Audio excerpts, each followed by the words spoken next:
Bom dia, bom dia, bom dia, galerinha. Sejam todos muito bem-vindos. Aqui é a professora Amanda Souza. Estou aqui com vocês na nossa disciplina de Projetos de Aprendizagem Interdisciplinar 2. Nós daremos aí continuidade ao nosso bate-papo sobre esses conteúdos, né? Porque essa disciplina a gente tem vários conteúdos, várias temáticas que são muito importantes para que a gente conheça, né, o mundo onde nós estamos, os nossos direitos, os nossos deveres. E hoje nós iremos falar um pouco sobre isso. O tema de hoje, galerinha, é a gestão da comunidade. Gestão da comunidade, poderes executivo, legislativo e judiciário. Ontem nós estávamos conversando sobre as cooperativas, tá? Que também é uma ação que acaba envolvendo muito a sociedade, a comunidade como um todo, para gerar renda, para gerar uma forma das pessoas terem uma qualidade de vida melhor. Hoje nós já iremos falar sobre a gestão da comunidade a nível de poderes executivos, legislativo e judiciário. O objetivo da aula de hoje é que a gente consiga demonstrar a divisão desses poderes no Brasil, para que a gente compreenda um pouquinho que cada um desses poderes podem nos ajudar perante a sociedade, tá? Perante as nossas comunidades. Diferenciar também as funções de direitas e indiretas, tá? Diretas e indiretas e de cada um dos poderes no Brasil. E também nós teremos algumas questões para casa para vocês tentarem aí relembrar esse conteúdo, tá certo? Pessoal, um dos primeiros pontos que a gente precisa recordar é que nós vivemos em sociedade. E esse foi um assunto que nós conversamos em aulas anteriores. Nós vivemos em uma sociedade onde todos nós temos as nossas obrigações a nível de comunidade, né? A nível social. Nós precisamos ter alguns tipos de comportamentos que a comunidade espera que nós, como cidadãos, tenhamos, tá? O respeito mútuo entre as pessoas, a colaboração. E aí, galerinha, é importante por quê? Porque todos nós temos uma educação diferente. Por exemplo, eu provavelmente tenho costumes que vieram da minha família que provavelmente podem ser totalmente diferentes dos costumes da família de vocês, tá? Culturas diferentes, locais diferentes, mas existem regras, existem algumas orientações que elas são comuns para todos nós. Independente aí da família que você nasceu, dos costumes que a sua família tem, da localização que essa família foi criada, né, os costumes que ela pegou ao longo da história, não importa todas essas características. Existem alguns pontos que todos nós, como cidadãos, precisamos ter perante a sociedade. E a gente precisa ficar muito ligado com relação a isso. E sobre isso também a gente vai conversar hoje, tá bom? Aqui, pessoal, essas questões eu vou deixar para vocês resolverem aí durante a semana, tá bom? A gente vai voltar mesmo para o conteúdo da aula de hoje. Pessoal, hoje a gente vai falar sobre a gestão da comunidade, tá? Gestão da comunidade. E aí, quando a gente fala sobre a questão da comunidade, como essa comunidade ela é gerenciada, a gente precisa falar sobre dois pontos. Primeiro, a política e a democracia. Nesses últimos tempos, nós estamos falando muito sobre essas temáticas, né? Até mesmo por conta do período de eleições que está acontecendo no Brasil inteiro. E que são duas temáticas que precisam ser abordadas, tá? A necessidade de toda a comunidade precisar da democracia. A democracia, que é muito importante que todas as pessoas consigam usufruir e também participar. Então, a gente vai conversar, primeiramente, nós vamos começar primeiramente falando sobre o termo da política, tá? Nós vamos conversar sobre esses dois termos, a política e a democracia. A gente vai começar falando da política, que a política ela nem sempre existiu, né? No início aí de tudo, da humanidade, nos primeiros povoados, não existia ainda esse termo política, o formato que nós conhecemos hoje em dia. Então, lá na Grécia, a vida urbana, ela era chamada de polis, tá? Então, as polis, elas eram as cidades-estado da Grécia. Polis, elas eram as cidades da Grécia Antiga. Surgiram lá no século XVIII e atingiram seu apogeu, tá? Entre aí os anos 10, né? 11, 10, nesses séculos, né? Nesse período desse século. No século IX e no século X. E aí, galerinha, é o seguinte. Esse período das polis foi muito importante porque as cidades urbanas lá da Grécia, elas não eram cidades comuns. Elas eram uma cidade que elas tinham regras, que elas tinham uma organização, tá? Que antigamente as pessoas, elas se reuniam em pequenas aldeias com terras de uso coletivo. Então, existiam terras, que essas terras elas eram utilizadas ao uso coletivo, que normalmente elas ficavam nessas grandes cidades, nas cidades-estados da antiga Grécia. A polis, que eram essas cidades, elas acabaram diminuindo o prestígio das famílias, da aristocracia proprietária de terras, que aí surgiu uma classe de comerciantes que patrocinou as artes, as técnicas e os conhecimentos. Então, antigamente, tudo isso acabava ficando especificamente na mão de grandes famílias, né? De grandes pessoas que tinham um grande poder. E aí, com o passar do tempo, essa realidade foi sendo modificada. A força da palavra, né, a polis, está centralizada na praça pública, espaço onde se debatiam os problemas de interesse comum. Então, aqui nós temos, nessa imagem, uma representação de onde ficava a polis da cidade. Essa parte aqui era conhecida como a polis da cidade. Essa polis era o local onde as pessoas debatiam os problemas que existiam naquela população. Os problemas de interesse em comum. Então, estava acontecendo alguma coisa naquela população, eles iam lá para essa praça e eles começavam a debater e a discutir sobre os problemas que todos eles estavam, né, passando, tentando encontrar uma solução comum para aquela problemática. Tá certo? Na polis surgiu, tá aqui a imagem que mostra, né, como as pessoas se organizavam. Existia um local da cidade, uma rua específica, onde lá todas as pessoas que precisavam discutir sobre alguma situação que estava acontecendo na cidade, que não estavam gostando de alguma coisa, ou que tinham ideias para melhorar algum problema na cidade, eles iam, se reuniam, e lá eles começavam a discutir ideias para resolver determinados problemas, tá? Antigamente, lá na Grécia Antiga, se fazia isso. E aí, pessoal, na polis, nesse grupo de pessoas, nessa reunião de pessoas, surgiu a ideia da lei como expressão da vontade de uma coletividade humana. Então, a partir desse grupo que discutia melhorias, começou aí o desejo de implementar a ideia de uma lei como expressão. Uma lei, que é a vontade coletiva humana, uma vontade coletiva sobre uma atitude que deveria ser tomada. E aí, pessoal, na Agora de Atenas, a praça pública, os problemas da polis, eles eram debatidos por fervorosos cidadãos.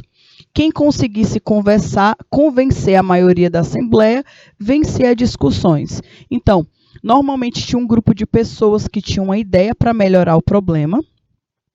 Essas pessoas levavam para esse local, que era a polis, que era essa rua da Grécia, e como eles precisavam convencer os outros, ia muito da lábia, né?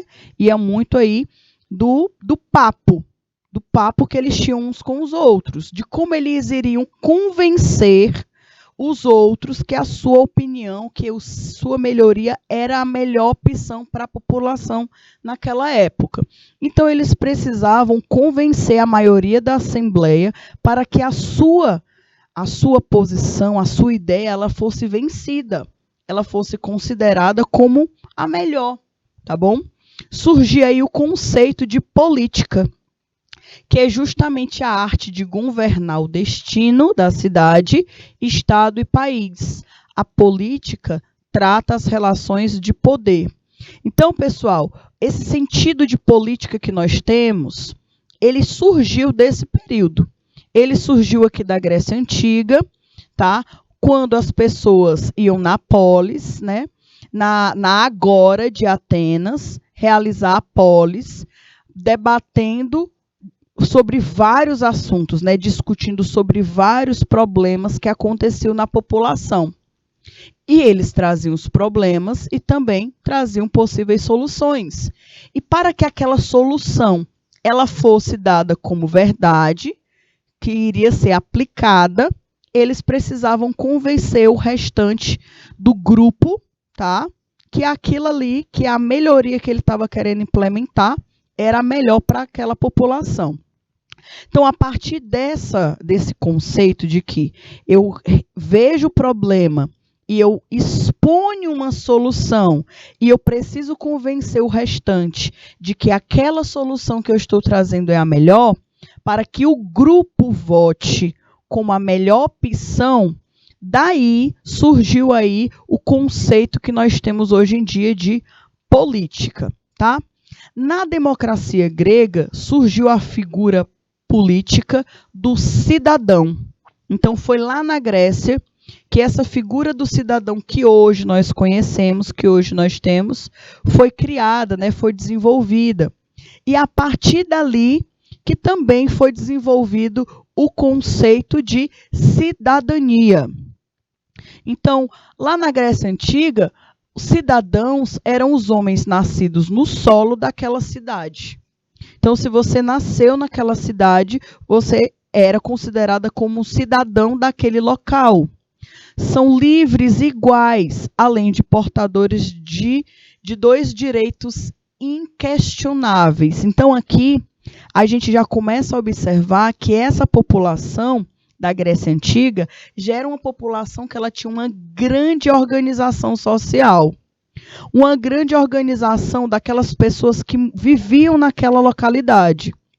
Toda pessoa que nascia naquela região já era considerada como cidadão, já tinha o termo de cidadão. E por ele ser cidadão daquela cidade, ele já tinha dois direitos que não poderiam ser questionáveis. Dois direitos inquestionáveis. Que era a igualdade perante a lei, que é a isonomia, tá? E o direito de expor e discutir em público opiniões sobre as ações da cidade, a sua opinião sobre o que estava acontecendo na cidade, que é também chamada de isegoria, tá? E aí, galerinha, todo cidadão, já lá naquele tempo, né, há muitos anos atrás, no tempo da Grécia Antiga, todo cidadão que nascia naquele local, naquela cidade, já tinha esses dois direitos.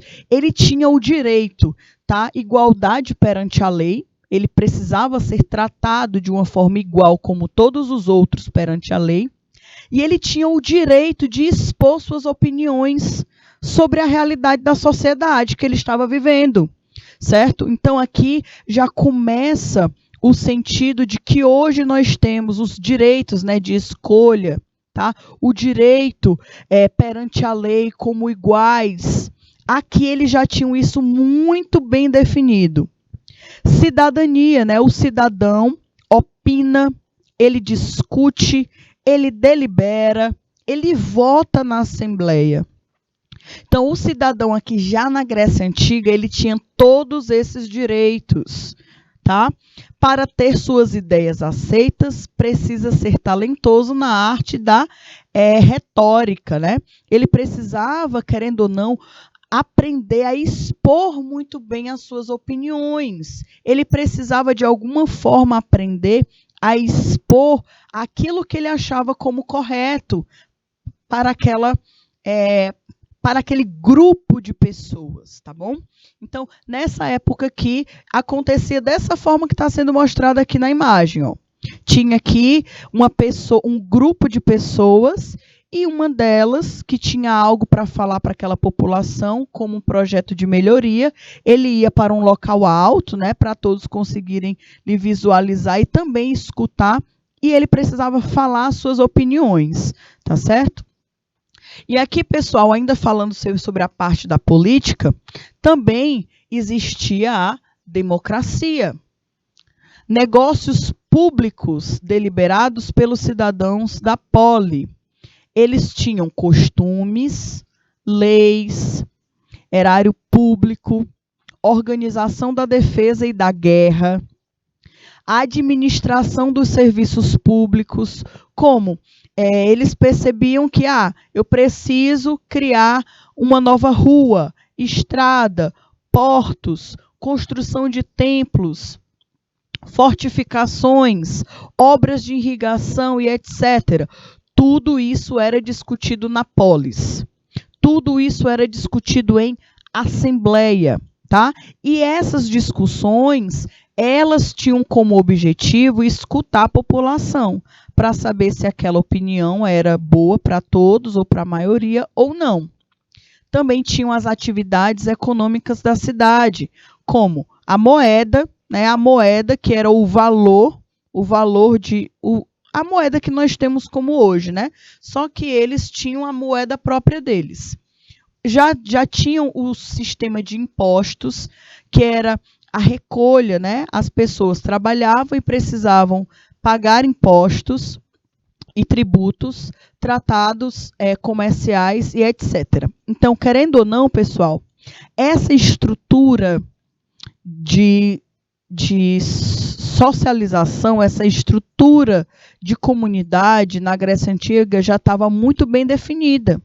Os direitos que um cidadão deveria ter, os deveres que ele precisava ter também perante a sociedade. E tudo isso era feito de uma forma democrática. Eles votavam, eles tinham assembleias, eles tinham discussões para determinarem se realmente aquela realidade era o melhor para aquela população naquela época, tá? Outro ponto que a gente precisa observar sobre a política, que é o sentido da democracia e a cidadania. A democracia, pessoal, ela vem do aspecto do governo do povo. O governo do povo. A palavra demos, ela significa povo na comunidade de cidadãos, tá? Povo ou comunidade de cidadãos. É uma comunidade de pessoas que são cidadãos daquele local. E cratia, né, é o governo, poder e autoridade. Então, querendo ou não, a democracia, ela diz que é justamente um conjunto de cidadãos que vivem em comunidade, que vão discutir sobre o governo, sobre o poder e sobre a autoridade daquele local. Eles têm a possibilidade, eles têm a liberdade, eles têm o direito de discutir sobre esses assuntos perante a comunidade geral. A cidadania, galerinha, é visto como conjunto de direitos e deveres de uma pessoa dentro de um Estado democrático de direito. Então, dentro de uma democracia, um cidadão, ele tem direitos, tá? De expor, no caso, as suas opiniões, de falar sobre o governo, sobre os poderes, sobre as autoridades, mas também ele tem os seus deveres como cidadão. Lá naquela época, deixa eu voltar aqui um pouquinho, já falava que os cidadãos, eles precisavam, por exemplo, pagar impostos e tributos. Então, esse daqui eram alguns dos deveres que os cidadãos eles já tinham naquela época, tá? Para serem desenvolvidos. Ao longo dos anos, ao longo de muitos anos, a população ela foi passando por uma reformulação democrática, de como é que essa democracia ela era exercida nas cidades, nos estados, no país, no mundo como um todo. Esse conceito de democracia ele foi sendo aprimorado, foi sendo melhorado. Mas olha aqui, a parte da democracia existem aí alguns princípios, né? Os princípios democráticos. Primeiro, conflito.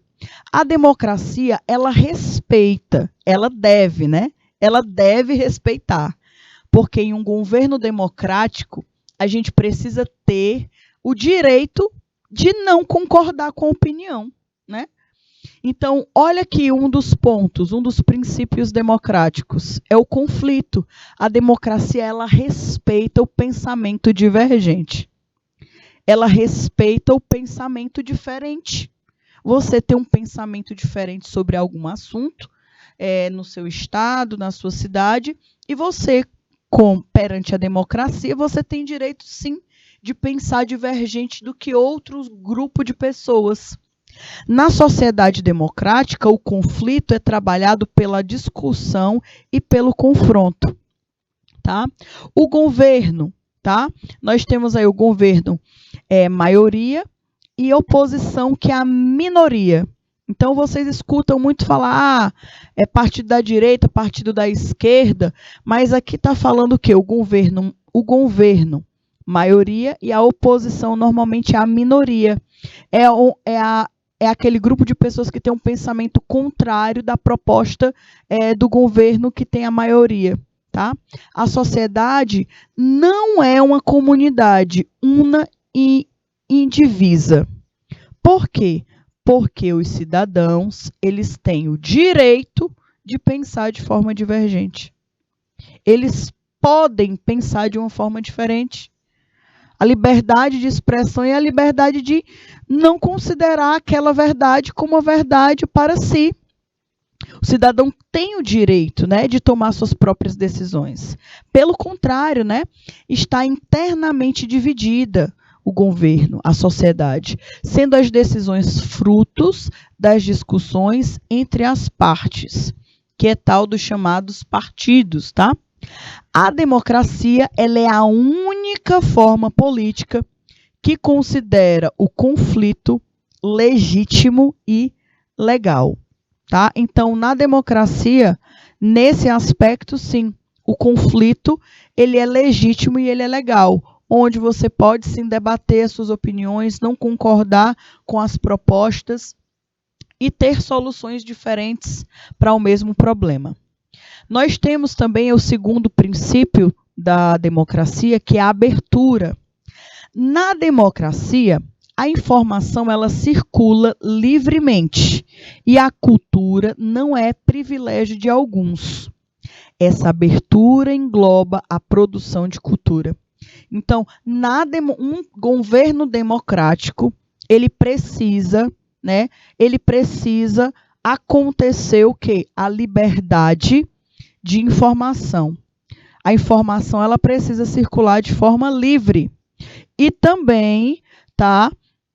A cultura precisa ser valorizada e precisa ser respeitada. A produção cultural.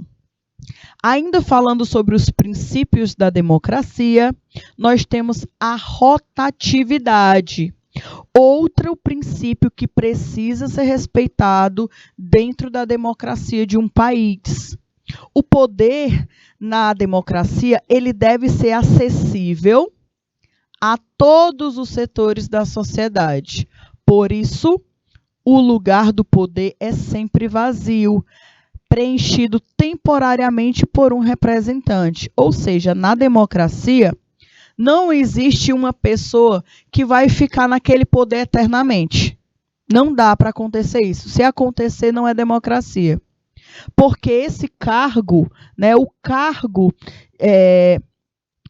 de um representante democrático, ele precisa, entre aspas, ficar vazio. Por quê? Porque ele só vai ser ocupado por a mesma pessoa de tempos em tempos. Então, um tempo fica uma pessoa, depois de uma votação fica outra pessoa, ele fica livre, ele fica aberto. Uma pessoa não é dona do cargo específico. Lugar vazio significa o quê? Que é o lugar com o qual ninguém pode se identificar, para que assim seja exercido transitoriamente por quem for escolhido. E aí essa palavra escolha, escolhido, pessoal, também é outra palavra que precisa sempre estar junto da democracia. Uma pessoa que vai temporariamente ser o representante de algum local, ele precisa ser escolhido e não posto. Ele é escolhido. Representatividade, que é um outro princípio da democracia. A democracia, ela é um regime político em que todos os cidadãos legíveis participam igualmente, diretamente ou através de representantes eleitos, na proposta, no desenvolvimento e na criação de leis. Então, hoje em dia, as pessoas, quando votam em alguém para lhe representar na sua cidade, no seu estado, né? No seu município, no seu país, quando alguém vota para alguém ser o seu representante, ela está votando em uma pessoa que representa as suas propostas e que representa também a criação de leis que de alguma forma vai lhe favorecer, né? Que faça jus ao seu pensamento, exercendo aí o poder da governância através, tá, do sufrágio universal. Então, galerinha, esses representantes eleitos, eles normalmente são eleitos por causa das propostas e também por causa do desenvolvimento e na criação de leis que para aquela população é importante, tá bom? Outro ponto, pessoal, que a gente precisa falar a respeito da democracia é o sufrágio universal. O que isso quer falar? Isso nos diz o seguinte: ele consiste no pleno direito ao voto de todos os cidadãos adultos. Então, no nosso país, nós temos uma lei que fala que jovens a partir de 16 anos já possuem o direito de voto. Então, todos os cidadãos a partir dos 16 anos possuem esse direito, tá? O direito de exercer o seu voto para um representante que esteja perante a sociedade, dependendo aí de independente, né? Independente da alfabetização, da classe social, da renda, da etnia ou do sexo. Independe. E isso aqui a gente sabe que foram direitos conquistados ao longo dos anos, porque houve uma época aí que, por exemplo, as mulheres não tinham esse direito, tá? Então, querendo ou não, a democracia ela vai sendo melhorada, vai sendo reajustada, vai sendo atualizada ao longo dos anos. Em 1891, o sufrágio no Brasil navega o direito ao voto para sem-teto, olha aí, somente em 1891. Tá? Para sem-teto, mulheres, padres, pobres, analfabetos, membros de ordens religiosas e militares de baixo escalão. Apenas em 1932, mulheres foram incluídas. Olha aí. Então, pessoal, ainda em 1891, todas essas pessoas não poderiam exercer o seu direito de democracia. Não tinham o direito de voto, tá? Só por ser sem teto, padres, pobres, analfabetos, membros de ordens religiosas, militares de baixo escalão, não podiam exercer o seu direito à cidadania. A partir de 1932, as mulheres, por exemplo, começaram a ter o direito, né, o seu direito de voto. Apenas em 1988, com a nova Constituição Federal, a democracia brasileira atingiu aí o sufrágio universal, onde todos, tá, os analfabetos finalmente adquiriram o direito de voto, porém os analfabetos continuaram inelegíveis nessa nova Constituição republicana. Então, pessoal, o objetivo é que todos, independente de qualquer realidade, eles tenham direito ao seu voto, a exercer a sua democracia. A democracia, ela pode ser manipulada? Essa pergunta é uma pergunta muito forte, né? A democracia, ela pode ser manipulada? Meu Deus, é uma pergunta muito forte. Mas olha aí, foi esta criatura bem aqui, o Pisístrato, ele foi um tirano da antiga Atenas, na Grécia, que governou entre 546 e 527. Ele manipulou a democracia grega 3 vezes. Então, olha aí, esta criatura aí fez a audácia de fazer a manipulação, né? A manipulação aí desse período. E aí, galerinha, veio o primeiro golpe, né? O falso atentado. Pisístrato simulou um atentado entrando em Atenas com feridas que fez em si próprio, mas que ele afirmou terem sido feitas pelos seus inimigos que o teriam tentado matar, por exemplo. Graças a esta encenação, este político ele conseguiu convencer toda a corte a conceder-lhe uma nova guarda pessoal, algo proibido, pois seu detentor poderia apoderar-se da cidade. Com esta guarda pessoal, Pisístrato conquistou em 560 a cidade, instalando aí a sua tirania nesse período. Contudo, no ano seguinte, foi derrubado e banido de Atenas. Então, na época, já existiam esses golpes, né, essas manipulações. Esta mesma criatura, ele se apresentou às portas de Atenas, acompanhado aí por um carro, sobre o qual se encontrava uma mulher vestida como a deusa Atenas, né? Para manipular as pessoas, para falar que ele era o escolhido de Atenas. Os arautos anunciaram entre a população que a deusa Atena vinha restaurar ele no poder. Então, tentando convencer a população através da fé. O povo acreditou e conquistou novamente o governo. Então, pessoal, essas disputas, estas relações políticas, elas existem já há muito tempo. E nós, como cidadãos, nós precisamos ficar atentos com relação a isso. Precisamos ser cidadãos atualizados. Vocês, com certeza, alguns de vocês já têm direito de voto. Então, precisam entender que os representantes que vocês escolhem precisam ser aqueles que, de alguma forma, se configuram, tá? Se assemelham com o que você deseja para a sua região, para a sua população, para a sua qualidade de vida, para o seu futuro, tá bom? Galerinha, nas nossas próximas aulas, a gente vai continuar discutindo sobre esse assunto.